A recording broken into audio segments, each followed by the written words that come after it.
హైదరాబాద్ లో కన్సల్టేషన్ మరియు 3,500 రూపాయల colour Doppler test Avis hospitals లో ఉచితంగా పొందండి. గారు నమస్తే జయ.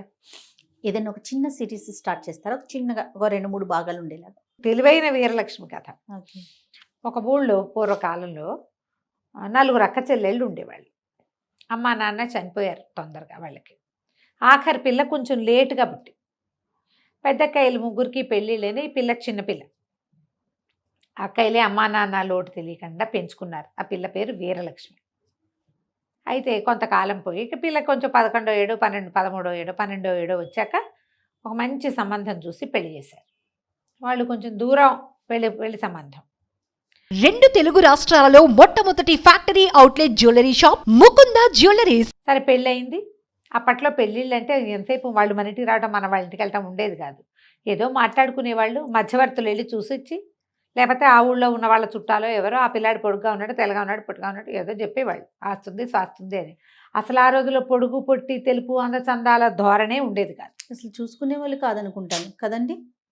మధ్యస్థులే మాట్లాడి సంబంధం కుదిర్చేసి పెళ్లిలో డైరెక్ట్గా చూడటమే ఇక కాపురం చేసుకోవడమే అంతే. ఇంకా వేషాలు లేవు, అవకాశాలు లేవు అసలు. పాప దాని వేషం అనకూడదు కానీ ఇప్పుడు ఆ మాట వింటుంటే అమ్మో ఎంత కష్టం అసలు, అట్లెట్లా అనిపించేస్తుంది. అవును. కానీ ఇంకా నెల 2 నెలల గ్యాప్లో పెళ్లి చేసుకోవడం కూడా ఇష్టపట్ల. ఒక 6 నెలలైనా మాట్లాడుకోవాలనుకుంటున్నారు. ఆ లోపల హాయిగా విడిపోవచ్చు కొట్టు తెచ్చి. సరే పెళ్ళయింది. పెళ్ళి దూరాభారం కదా, ఏకంగా పిల్లని కాపురానికే తీసుకెళ్తాంలే అన్నారు. 2 రోజులు 3 రోజులు వాళ్ళు గుంపంతా ఉన్నారు, వీళ్ళు గుంపంతా ఉన్నారు. అంతా అయిపోయింది. పిల్లాడు వెళ్ళిపోయాడు. పిల్ల ఇంకా ఇక్కడే ఉంది. సరే పిల్ల ఈడేరింది. ఉత్తరాలు రాశారు. పండగలకి అల్లుడు గారిని రమ్మని ఉత్తరాలు రాస్తుండేవాళ్ళు. తర్వాత అని వాయిదా వేసేవాళ్ళు. ఈ పిల్ల పెద్దదైంది బాగా. ఆ ఊళ్ళో పెళ్ళిళ్ళైన పిల్లలంతా కూడా పాతకాలంలో ఏమిటి పెళ్ళవగానే కాపురాలు గట్టం, మూడు పెళ్ళం ఓ ఇంట్లోనే ఉండటం అవి ఉండేవి కాదు అప్పట్లో. అందరూ అట్ల తద్ది నోములని అవని ఇవని అత్తారిళ్ళకి వెళ్తున్నారు, వస్తున్నారు. మన పిల్ల ఏమీ లేదు.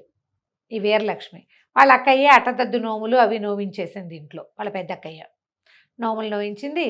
ఏవో పూజలు చేయించేవాళ్ళు, పుట్లో పాలు పోయితే పెళ్ళైన పిల్ల కదా, పెళ్ళిగైన పిల్లలతో ఏం చేయించాలో అవన్నీ చేయించేస్తుంటే వాళ్ళు. చేశామని వాళ్ళకు ఉత్తరాలు పంపేవాళ్ళు. ఎప్పుడో ఎవరైనా ఆ ఊరు నుంచి వస్తే కబురు చేసేవాళ్ళు. అది దూరాభారం, ఎడ్ల బళ్ళ మీద రావాలి, టైం పట్టేది. ఆ అబ్బాయి ఎప్పుడూ రాలా వీళ్ళింటికి. కొన్నాళ్ళు పోయాక చాలామంది ఈ పిల్లతోటి వాళ్ళు కాపురాలకు వెళ్ళిపోయారు. ఈ పిల్లకేమీ కాపురం లేదు, ఏమీ లేదు, అది ఇంట్లోనే ఉంటూ ఉండేది. ఇప్పుడు ఆ చుట్టుపక్కల వాళ్ళు ఆ మాట ఈ మాట ఆసెమ్మ ఓసెమ్మ అనుకునేవాళ్ళు. అనుకుని ఓనాడు ఎప్పుడో నీలాటి రేవు దగ్గర ఆ వీరలక్ష్మి వాళ్ళ అక్కయ్యల్ని నేలేశారు చుట్టాలంతా, ఆ ఊళ్ళో ఉన్న ఆడంగులంతా. ఏమిటి పిల్లని కాపురాన్ని పంపరా, మీ అందరికీ పిల్లలు పుట్టేస్తారు, అదేమిటి కాపురం లేకుండా ఇక్కడే ఉంది అనేసరికి వాళ్ళ అక్కయ్యలకి ఏం చేయాలో తెలియలే. వాళ్ళేమో దూరాభారం అవటం వల్ల రావట్లేదో, ఏదో వ్యాపారంలో దిగాడని ఒక కబురు వచ్చింది, అదో ఇంకోటో ఆయన ఇంకెక్కడైనా దూరదేశం పోయాడో వీళ్ళకి తెలీదు. చాలా ఆలోచించుకుని అక్కయ్యలు ముగ్గురు కన్ను గెలుపుకుని, కాదండి మా వెంకయ్య మరిది, వెంకయ్య అతని పేరు, ఆ పెళ్లి కొడుకు పేరు, మా వెంకయ్య మరిది గారికి బోల్డు వ్యవసాయం ఏదో వ్యాపారం కూడాటాను కొత్తగా మొదలుపెట్టారట, అవన్నీ చూసుకుని 4 చూసుకుని రావద్దు, వస్తారు ఎప్పుడో, వచ్చినప్పుడు పంపిస్తాం పిల్లని, ఏముంది అని ఏదో కోసారు. ఈ కోతలైనాయి. ఇప్పుడు పెళ్లి కొడుకు పేరు వెంకయ్య, ఆయనకి దూరాభారంగా వ్యాపారం ఉంది. ఈ వ్యవహారాలన్నీ మాట్లాడుకుంటారు. ఆడాళ్ళు కూర్చుని మాట్లాడుకుంటే ఏముంది, పూసలు గుచ్చేస్తారు చక్కగా. అట్ట వాళ్ళ ఇల్లు, వాళ్ళ వాకిలి, వాళ్ళ అమ్మ నాన్న, అక్క చెల్లి, మేనమామ మేనత్త, వాళ్ళ పిల్లలు ఎవరెవరు ఏ ఊళ్ళల్లో ఉన్నారు ఈ డిస్కషన్ అంతా పెట్టారు ఆ చెరువు దగ్గర. ఆ ఊళ్ళోకి దొంగతనానికి ఒక గుంపు వచ్చింది. వాళ్ళల్లో ఒకడు ఏదో కొట్లో ఇంచి ఒకటి దొంగతనం చేసి వచ్చి చెరువు పక్కన ఉన్న రెల్లు పొదలో దాక్కున్నాడు. మొత్తం స్టోరీ అంతా గుచ్చిన పూసలన్నీ లెక్కెట్టుకుని రంగులు కూడా గుర్తుపెట్టుకున్నాడు. పొద మీద నుంచి లేచి నిలబడి చూస్తే చక్కగా మెడలో నిండా నగలు పెట్టుకుని, చేతుల నిండా గాజులు కళకళలాడుతూ చెయ్యెత్తునుంది వీరలక్ష్మి. పిల్ల దగదగలాడిపోతుంది, మెళ్ళోనూ దగదగలే ఉన్నాయి. ఆ వెంకయ్య వేషం ఏదో గడితే ఈ పిల్లని కొట్టేయచ్చు అనుకున్నాడు వాడు. సరే అప్పటికి ఊరుకుని వీళ్ళందరూ ఇంట్లోకి వెళ్ళిపోయాక 3వ రోజు పొద్దున్నే చక్కటి బట్టలు ధరించి, అత్తరేదో పూసుకుని కాస్త మరి పువ్వులు పళ్ళు అవి పట్టుకుని కొత్త చెప్పులు కిరుకిరుమంటూ ఉండగా వీళ్ళింటికి వేయించేశాడు దొంగ. అదేమిటి గుర్తుపట్టలేదా, నేనే వెంకయ్యనే అన్నాడు. వీళ్ళు అవునవును అన్నాడు. ఆ పిల్ల పెళ్ళి 5 సంవత్సరాలు అయింది. ఏం గుర్తుంటది? ఏం గుర్తుంటుంది? వాళ్ళు వెంకయ్యనని ఎవడొస్తాడు? ఫలానా ఊరు నుంచి వచ్చాను అన్నాడు, మా అమ్మ అట్టా ఉందన్నాడు, మా చెల్లి ఇట్టా ఉందన్నాడు, చెల్లిని కాపురాన్ని పంపించాం వీరవరం అన్నాడు. అవన్నీ కలుస్తున్నాయి.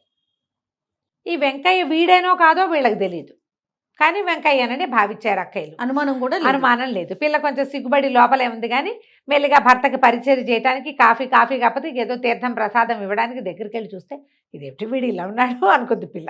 ఆహా. పెళ్లినాటికి దానికి 12-13 సంవత్సరాలు ఉన్నాయి. అప్పుడు తనకు గుర్తుంది, తన మొగుడు తనకంటే పొడుగాటివాడు, చక్కగా అందంగా ఉన్నాడు, చాలా తెలివిగా ఉన్నాడు. ఇటు పిచ్చి మొహం లాగా ఉన్నాడా? వాడికి అప్పటికో 20 ఏళ్ళు ఉన్నాయి ఆ కుర్రాడికి. వీడు చూస్తే వీడంత తెలివిగా కనిపించట్లేదు, వీడి మొహము అందంగాను లేడు, మామూలుగా ఉన్నాడు, వెగటుగా లేడు, బాగానే ఉన్నాడు. కానీ బాగుండటం కాదు, వాడు చాలా బాగున్నాడు. వీడు తన మొగుడు కాదేమోనని పుట్టింది పిల్లకి. అక్కడికి ఓసారి 2 సార్లు మా ఆయన ఏమిటి ఇంత పొట్టిగా ఉన్నాడు, అప్పుడు ఇంకా పొడుగ్గా ఉన్నాడు కాదుటే అక్కయ్య అని అడిగేసరికి వాళ్ళ అక్కయ్య వేళాకోళ చేసి వసిని నువ్వు అప్పుడు మీ ఆయన పక్కన నుంచున్నప్పుడే ఇలా అడిగారు. సిగ్గుపడింది పిల్లకి, ఏం చెప్పాలో తెలియలే. ఎక్కడో కొట్టేస్తోంది వీడు మొగుడు కాదేమో, వీడు మా ఆయన కాదు అని.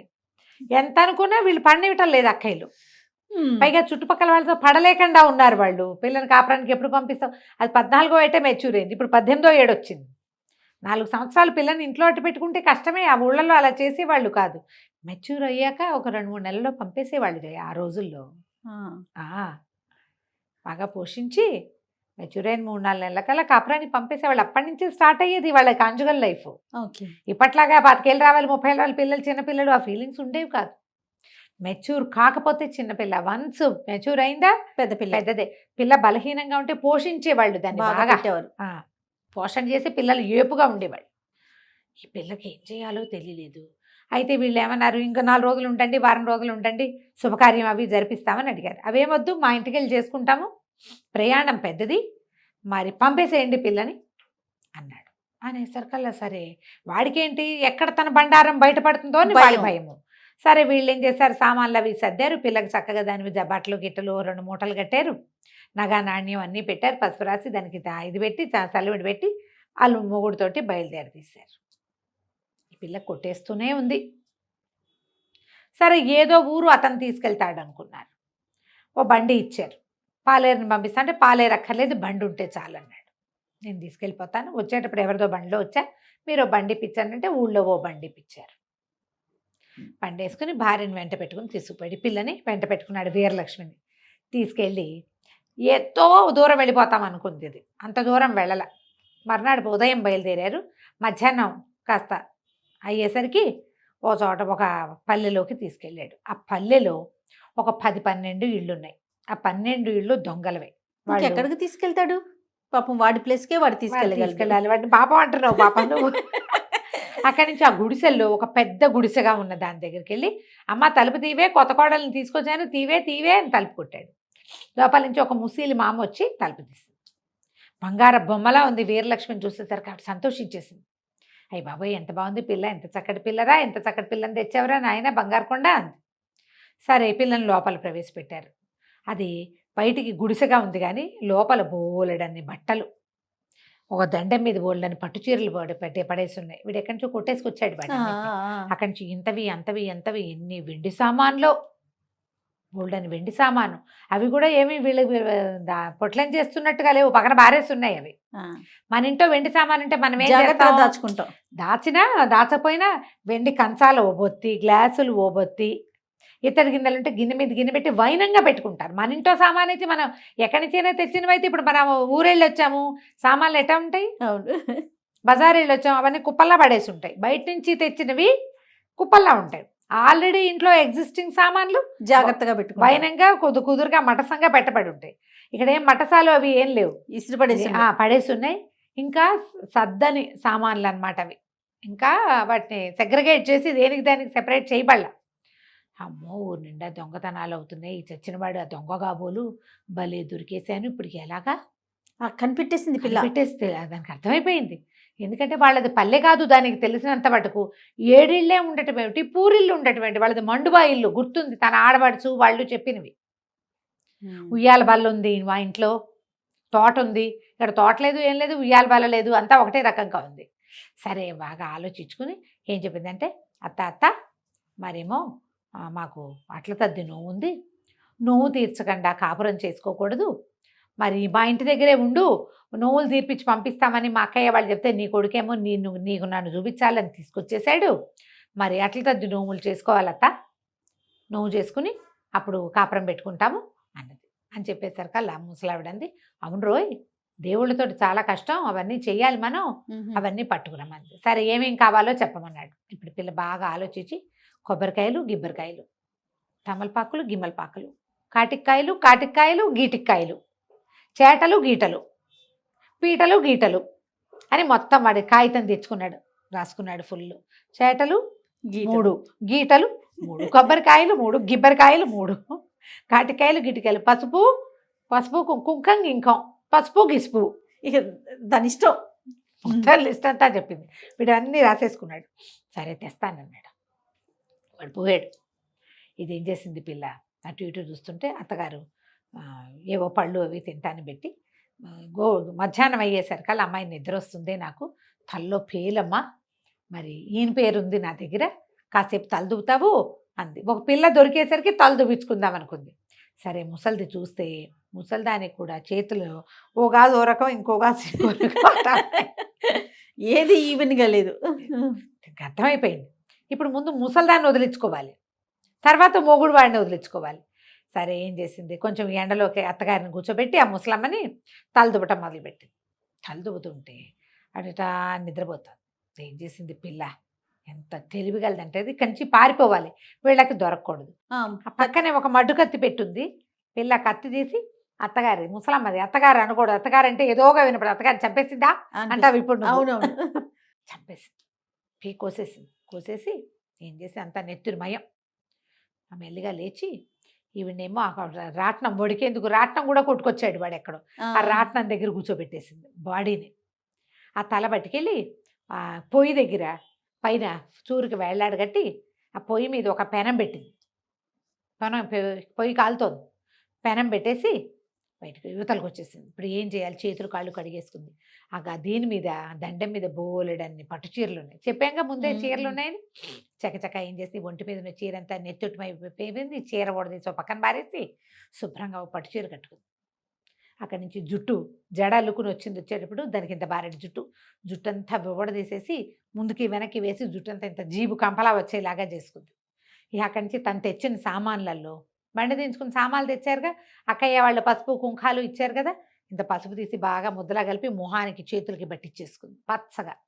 ఇంత కుంకం తీసి కుంకం పెట్టేసుకుని పక్క నుంచి ఒక వేప చెట్టు 4 వేప మండలు విరుచుకుని వేప మండలు పుచ్చుకొని ఇంటి వైపుకి నడవటం మొదలుపెట్టి వెళ్ళాలి. ఇది అంత పొద్దున బయలుదేరి మధ్యాహ్నానికి చేరారు, ఆ వైపుకి నడిచి వెళ్ళాలిగా ఇది. సరే అక్కడి నుంచి నడిచి వెళ్తుంటే ఈ లోపల మనవాడు వెంకయ్య ఉన్నాడుగా, వీడు కాస్త షాప్కి వెళ్ళి సామాన్లు అవి ఇవి కొనుక్కొచ్చాడు. ఆ కొనుక్కొస్తే వాళ్ళు కొబ్బరికాయలు అని ఇచ్చారు. గిబ్బరికాయలు నీ బొందా అన్నారు వాళ్ళు. కాటికాయ, గీటికాయ ఏమిటి నీ బొందా అని తిట్టి ఒక షాపులో అయితే చెంపకాయ కొట్టాడు. ఏంటి పదే సతాయితో ఇచ్చిన పుచ్చుకెళ్ళు, నీ లిస్టు ప్రకారం ఇచ్చేసాం అన్నారు. సామాన్లు పుచ్చుకొని వస్తుంటే సరిగ్గా ఈ వీరలక్ష్మి వెంకయ్య చెరువు దగ్గర ఎదురుపడ్డారు. ఏం జరిగిందో వచ్చే భాగంలో తెలుసుకుందాం.